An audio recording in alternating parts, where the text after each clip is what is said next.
I wasn't smart when I was born. In fact, I was a cripple and a simpleton. I couldn't walk, so I dragged myself around the forest floor, never straying from my mother's presence. I felt at the time she never cared much for my siblings and I, mostly letting us fend for ourselves, but I realize now she kept a careful eye on us. She was cold, distant, and dumb like me, but she knew how to watch for large animals and other potential threats, as my brothers, sisters, and I slowly figured out how to feed ourselves.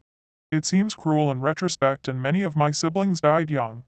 Life was hard crawling in the dirt of the forest floor, treating anything remotely edible as a banquet to be cherished. As I slowly grew, she eventually disappeared, leaving me and two of my remaining brothers, alone at a very young age. They both perished shortly after. But somehow I managed to survive against all odds.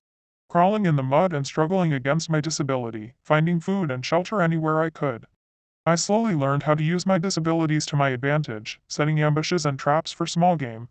But I was still fundamentally an idiot, and no matter how clever I thought I was back then, failure was common and life continued to be difficult. Surviving in the jungle, while mentally disabled and handicapped, was mostly a factor of sheer luck, though at the time, I thought myself to be quite adept. I never stayed in one place for long, and I moved very slowly but carefully. My diet consisted of anything I could find laying around which was edible, mostly small animals I could catch, but I could go hungry for very long periods of time. Eventually, I stumbled on a small stream with an even smaller cave nearby.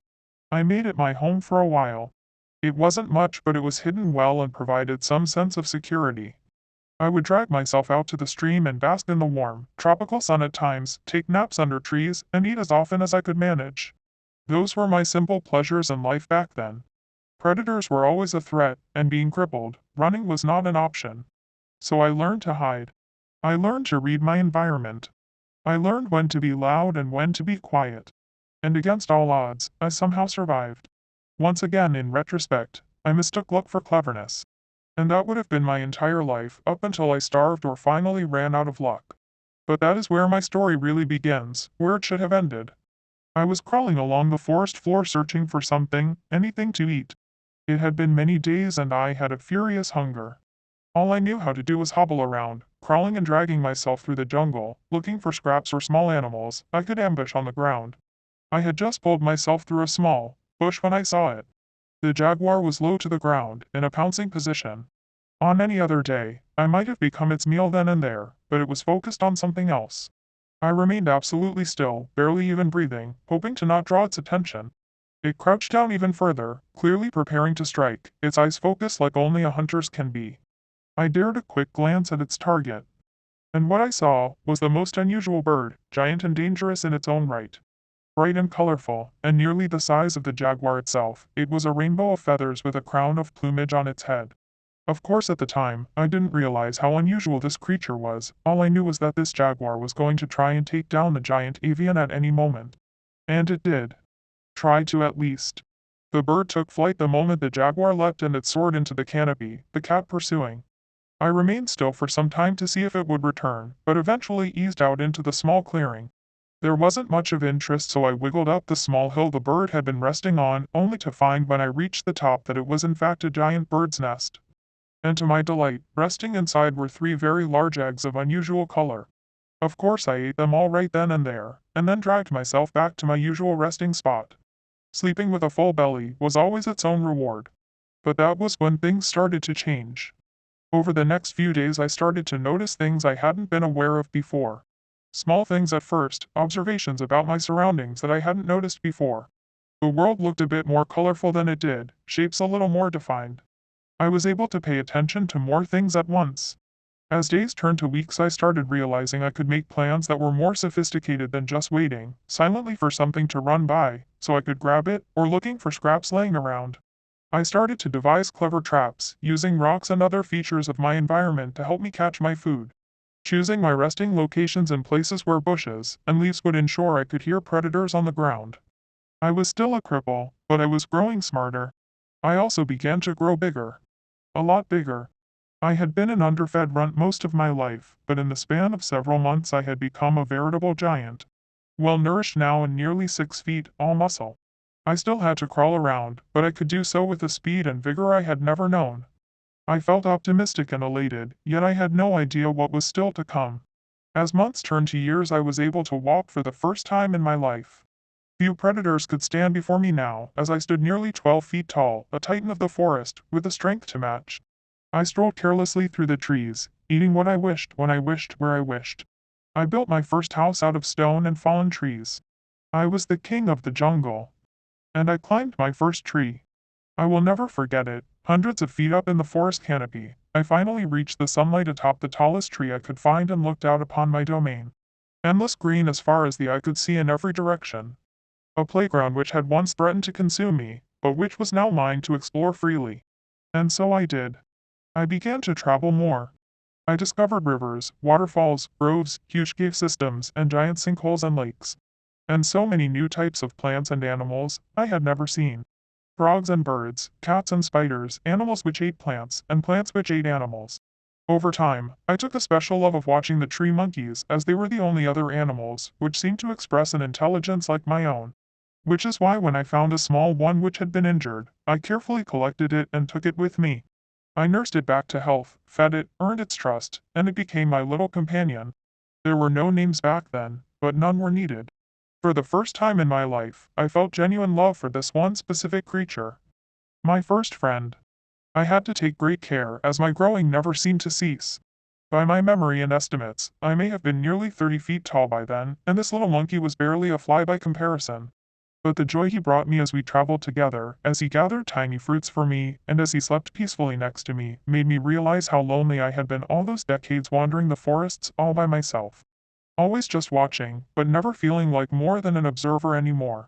When he finally died peacefully of old age, I was of course heartbroken. I knew it was coming. I had seen how he slowly weakened and deteriorated. While I seemed to defy the years and continue to grow, time shifted the world around me. Landscape slowly changed, rivers altered, animals came and went. After he died, I retreated back to a more observational phase of my life again, mostly wandering the forest and indulging in the sights and sounds around me. I don't know how long I spent like that before they found me. Other monkeys, but these ones were even more like me. They were extremely clever. They made noises at each other in rapid and consistent manners. They used tools like me, maybe even more clever than the ones I had devised. And of course they were terrified of me. I was a giant, towering over them, looming nearly as tall as the trees. I mostly left them alone, but would sometimes go and watch over them.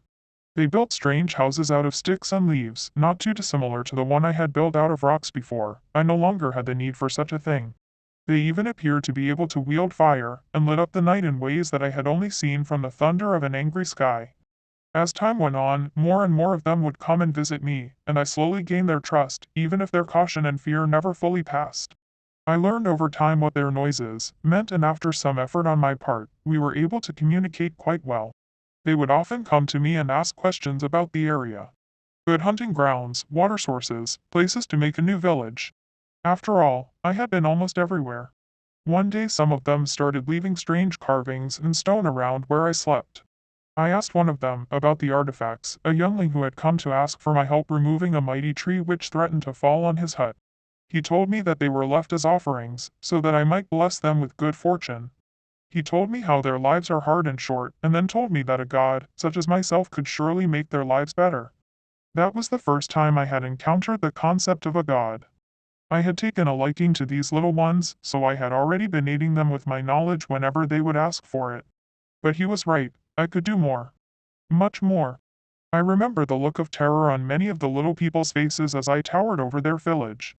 Perhaps they were expecting some wrath for a perceived slight, I can't know, but I quickly made it clear. I was there to help by removing the offending tree and setting it out of harm's way.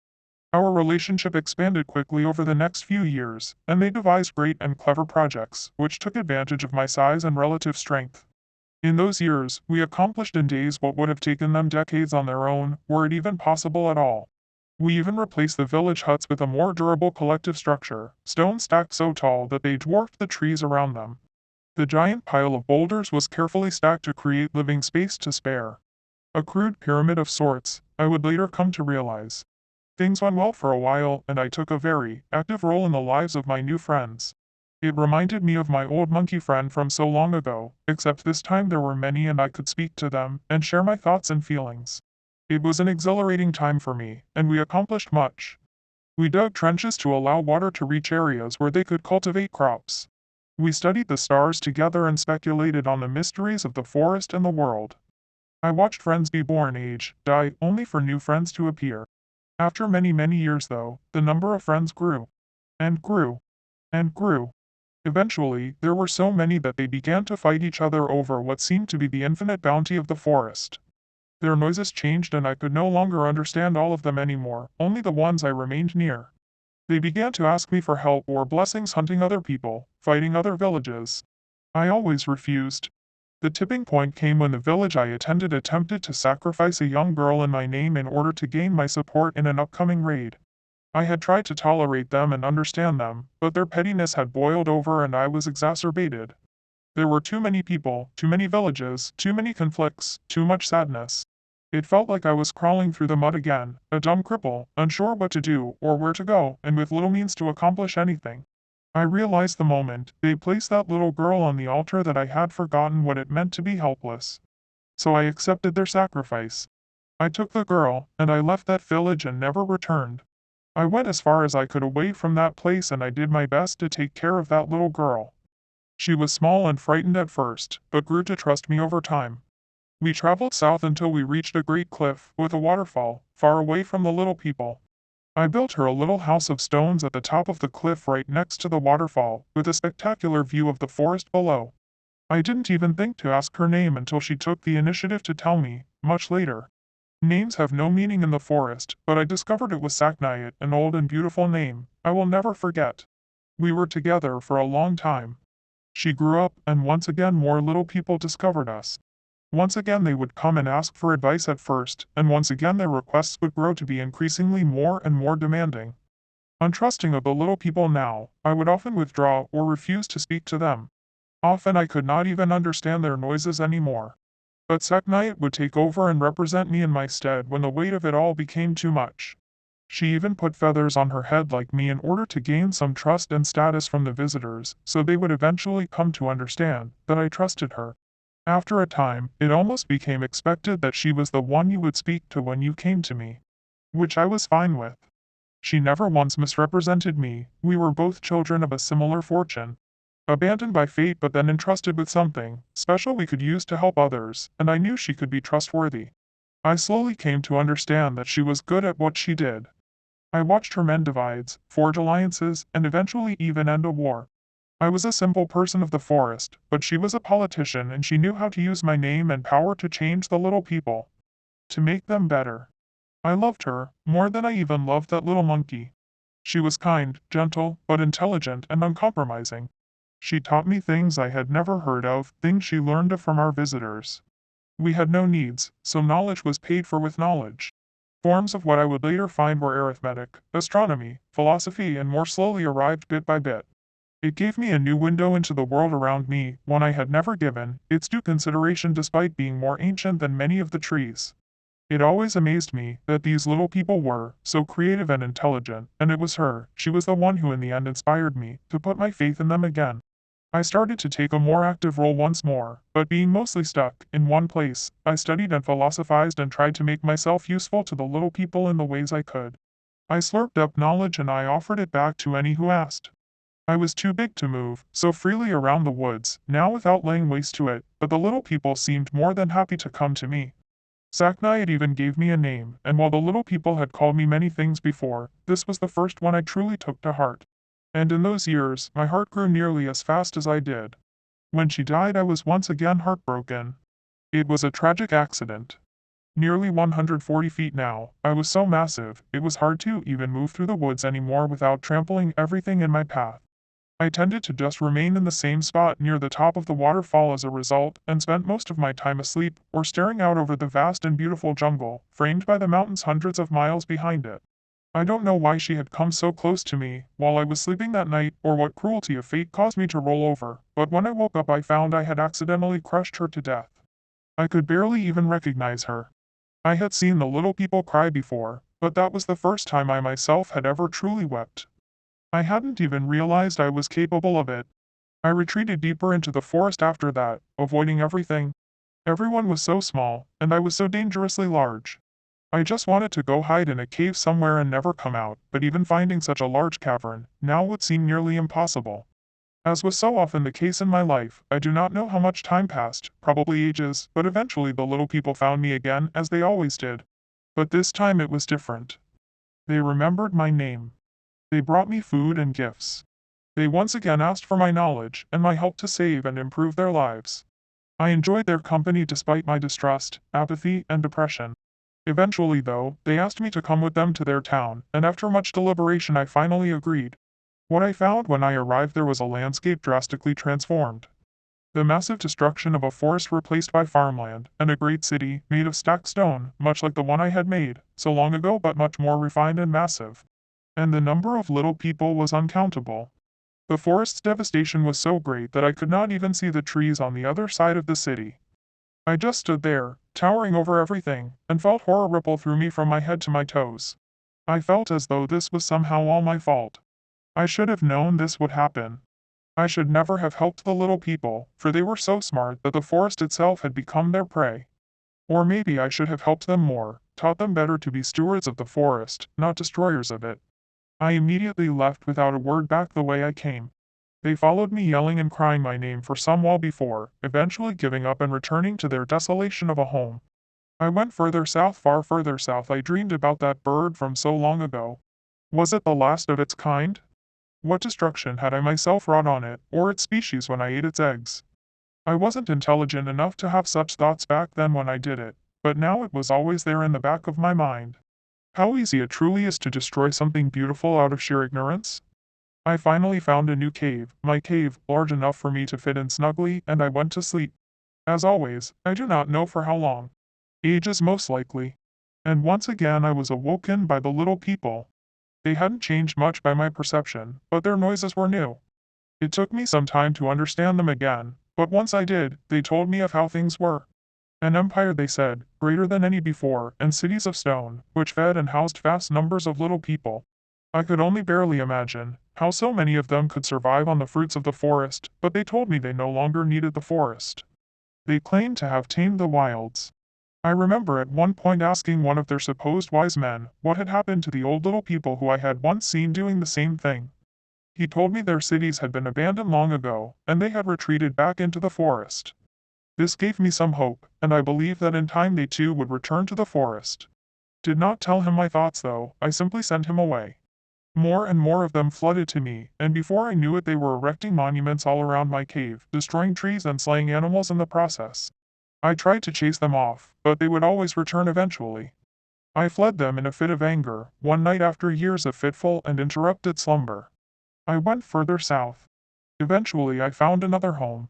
One of many in my travels, but it was suitable, deep, dark, and hidden in the bowels of a sinkhole. Nobody but I could get down this deep into the earth, so here I would finally be safe to rest. No more little people. No more sadness. But this time it was a different kind of noise. Grating, whirring, ripping noises. Alien noises and the smell of fire and ash. I don't know how long had passed, but when I woke, deep in my hidden chamber, I knew something had changed. These were not noises of the forest or even noises of little people. I had to investigate. When I peeked out of my cave, I stood up and looked over the trees, to see smoke filling the air and huge swaths of forest completely burned to the ground. I went to go see what was happening and observed the little people burning and chopping and tearing at the trees with strange tools I had never before seen. Noisy tools. Violent tools. Some of them spotted me and it wasn't long before they were screaming and fleeing en masse. I couldn't understand, there were no crops here, no city. Why were they destroying the forest, burning it to the ground even? Not even using the wood from the trees as they used to do. I walked through the devastation and saw it stretched out seemingly forever. In the distance I saw strange buildings, very different from the stone and thatch ones I was familiar with, and vast herds of unusual animals I had never encountered before. The forest had turned to grassland at the hands of the little people. I stood watch over the area for a few years, frightening off those who dared trespass. I wandered around and patrolled, destroying the infrastructure the little people used to attack the forest, wherever I found it. I took care never to hurt any of them, and it wasn't hard as they always fled in my presence. I became cold-hearted though, and felt the little people were a plague, a disease I had allowed to fester. Once again, I believed this was my fault, that it was something I could have prevented. Time continued to pass. Many suns, many seasons, many years. I remember one day I saw a strange bird fly overhead. I now know it was an aeroplane, but at the time it reminded me of the bird, from when I was just a young cripple. Giant and majestic, beautiful. I tried to follow it, but it was far too fast, and I watched it disappear over the mountains. I remember wondering what new lands the bird would discover over there. Maybe ones without little people. No matter how much I tried though, I couldn't stop the destruction. Always small groups, simple tools, and a lot of fire. I could not be everywhere at once.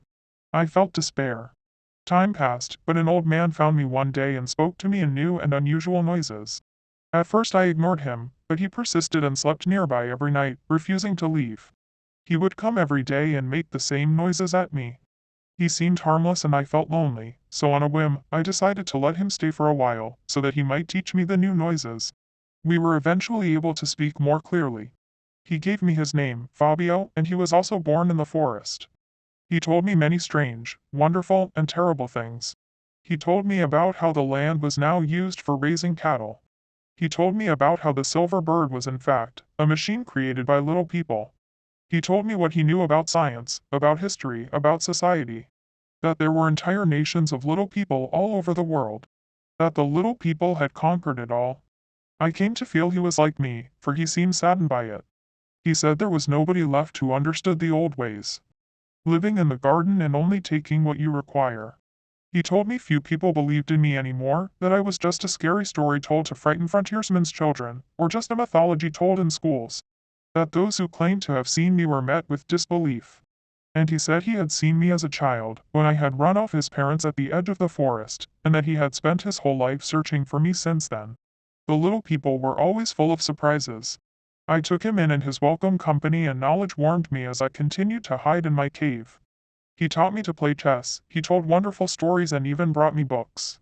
I had seen the scratchings in stone from long ago, and their meanings, but these were far more sophisticated. I learned to read, and I lusted after the knowledge. He would go out once every few months and bring back more books, photographs, and at one point, even a motion picture for me, which I devoured greedily. Years passed almost in an instant and I barely ever left the cave. Eventually he told me I would need to face my fears and do something about the encroaching little people, who grew closer every day. But I knew he could see my wounded spirit, and he was kind and let me rest, never pressing me. He knew the little people had broken my heart. But what is broken can break again, and when he finally passed away a few years later, I found myself alone once more. Timeless, not like the tree, but like the very stone I dwelled in, I knew everything around me was ephemeral. It was all going to change, and die anyways, so what did it matter, what I did? And so I slept. I don't know how long. It might have been ages. Eventually I was awoken again by the little people's noises. Well, in this case, you specifically of course. I remember thinking at the time that I was half tempted to snatch you all up and carry you to the edge of the forest and tell you never to return. But I observed you from a distance without intervening to see what you did. My trust of the little people was low enough by now that I was prepared to even squash you if you stepped afoul, but to my surprise you all were nothing if not respectful of your surroundings. After several weeks of observing you, I saw you rescue animals, study the plants, record information. I saw you exploring and appreciating the wonder of the forest, just like the little people of old. Just like I did. I realized you were the scientists the old man had told me about. That you were here to learn, not to destroy. And that was when I decided to make myself known. I knew you would be terrified, but I was used to that at this point. And I still remember the look on your faces when I first presented, but when I managed to convince you I was harmless, your innate scientific curiosity took over, I can only assume. The same curiosity which drives me. I believe you are like the other little people I once knew, kind, loving, and well-intentioned. And that is why I trust you with my story. I hope you are able to share it and help me, for while I was once called a god, I am just as helpless as a baby snake crawling, crippled in the mud on the forest floor. I turned off the recorder at that point and looked up at the towering feathered serpent, unfathomably large. I told him that was the last thing I needed and that I would return to see him again as soon as I could. He nodded in understanding, but watched with a sorrow in his eyes as we slowly made our way into the woods, leaving the cave we had been exploring for weeks behind. My colleagues and I had expected to discover an immense undiscovered network with possibly uncatalogued species. We had not expected to discover this particular uncatalogued species. As I write this log of his recording, we are setting up camp less than a day from the airstrip where we will be picked up. I don't know if anyone will believe me, or if they will think I photoshopped our pictures, but the rest of the team agrees we need to tread lightly, lest we bring him unwanted attention. But I have to do something. I still remember the first words he spoke to me, after all those first days of terror and uncertainty, not knowing if we had discovered a monster, not knowing if we were going to die. But the monster turned out to be anything but. I will never forget what he said, the first time he spoke to us. I have been watching you. Do not fear. I have been here a long time. The world is changing and I am crawling in the mud again. I was once a little forest snake, but I was given the name Quetzalcoatl long ago by someone I loved very much. Now once again, I am as helpless as a little snake. I need you. Every day my home gets smaller, and the little people grow. Every year I must hide deeper and deeper to avoid their shiny birds and stinging smoke. I may look big to you, but I am just a simple creature crawling in the mud. Please help me save my home. Thanks for listening. Please subscribe.